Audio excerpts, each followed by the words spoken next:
It happens without permission. You're doing something completely unrelated, working, cooking, watching something, and suddenly, they're there. In your mind. Again. You weren't trying to think about them. You might have even been trying not to. But your thoughts drift back. Like a compass that only points one direction. And you start to wonder, why this person? Why now? Why can't I just stop? There's a psychology to this. A reason certain people take up residence in your mind while others pass through without a trace. And understanding it doesn't make it go away. But it makes it make sense. Your brain is wired to solve incomplete things. It's called the Zeigarnik effect, this psychological tendency to fixate on unfinished business. Unresolved situations. Stories without endings. When something feels complete, your mind files it away. You can think about it if you want to, but there's no compulsion. No pull. But when something is unresolved, when a conversation ended abruptly, when you never got closure, when you don't know how they really felt, when the relationship ended but the feelings didn't, your brain keeps it active. Not because you're weak. Not because you can't let go. But because your mind is trying to complete the pattern. To finish the story. To resolve the tension. And so it keeps returning. Replaying.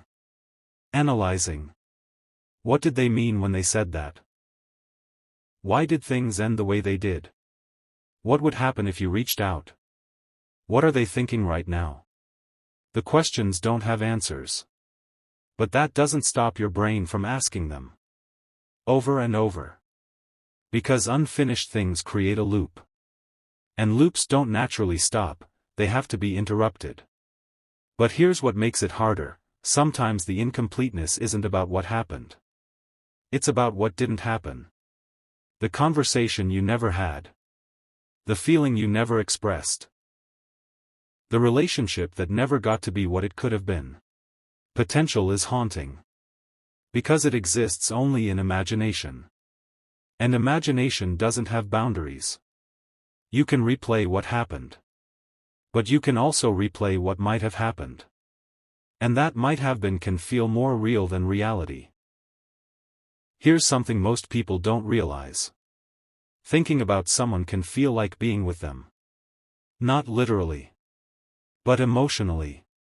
When you think about them, you summon the feeling of their presence. The memory of how they made you feel. The version of yourself you were around them. And if that feeling was significant, if they made you feel seen, or safe, or excited, or understood, then thinking about them becomes a way of accessing that feeling again. It's not about them, exactly. It's about what they represented. What they activated in you. Maybe they made you feel less alone. So thinking about them quiets the loneliness, even if they're not actually there. Maybe they made you feel desired. So thinking about them brings back that validation, even temporarily. Maybe they made you feel like a different version of yourself, more confident, more open, more alive. And thinking about them is a way of visiting that version again. This is why you can know, logically, that reaching out wouldn't be good for you. That the relationship wasn't healthy. That it's over for a reason. And still, your mind returns to them. Because you're not just thinking about a person. You're thinking about a feeling. An experience of yourself. A state you can't easily recreate elsewhere. And when something gave you access to a feeling you crave, your brain remembers. It catalogs it. It returns to it. Not because you're obsessed. But because you're human. And humans seek what made them feel something. There's a question worth asking. Are you thinking about who they actually were? Or who you needed them to be? Because memory is selective. And when someone is gone, your mind has a tendency to edit. It softens the hard parts. It amplifies the good moments. It constructs a version of them that's easier to long for than the reality was to live with. You remember the connection. But maybe you forget the inconsistency. You remember how they made you feel in the best moments. But maybe you forget how often you felt uncertain, or anxious, or not enough. You remember the potential.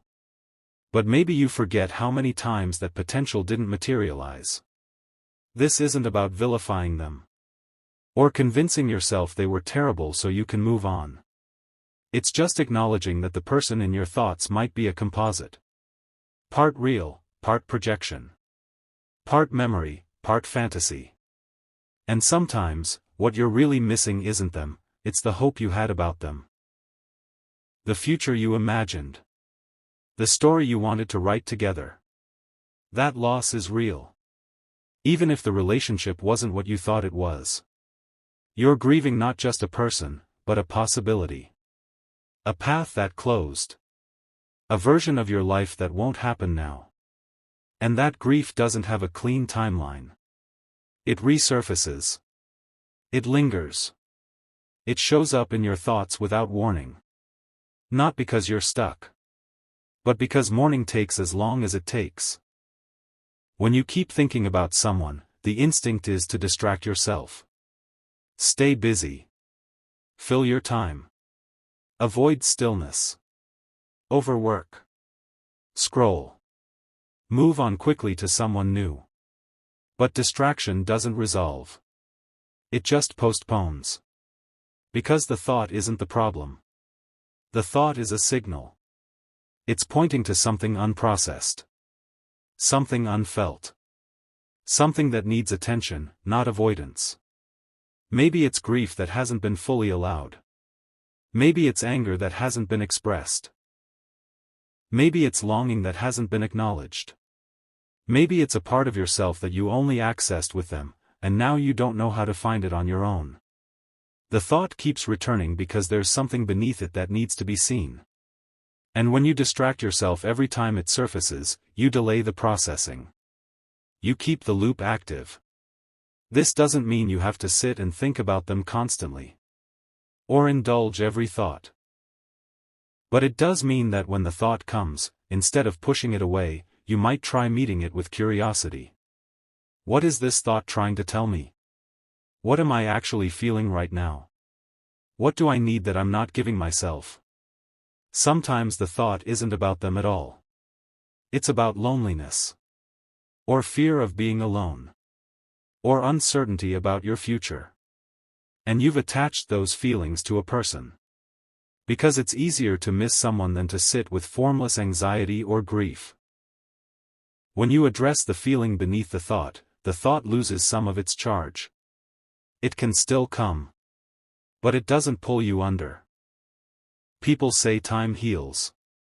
And it does. Mostly. But sometimes, time just gives you distance, not closure. Space, not resolution. You can go weeks, months, without thinking about them. And then something small triggers it. A song. A scent. A place. A feeling. And suddenly, it's like no time has passed at all. The intensity returns. And you're frustrated with yourself. Like you've regressed. Like you should be over this by now. But healing isn't linear. Memory doesn't follow a schedule. Some people leave marks. Not because they were perfect. Not because the relationship was your greatest love. But because they arrived at a formative time. Or because they touched something in you that hadn't been touched before. Or because losing them meant losing a version of yourself you're still mourning. Those marks don't fade on command. They integrate. You learn to carry the memory without being controlled by it. You learn to feel the pang without falling into the spiral. But the pang might always come. In smaller ways. Less frequently. But still present. And maybe that's okay. Maybe the goal isn't to stop thinking about them entirely. Maybe it's to change your relationship with the thought. To let it come. Acknowledge it. And let it pass. Without judgment. Without clinging. without making it mean something about your progress or your strength. They were significant. The thought is proof of that. But a thought is just a thought. It doesn't require action.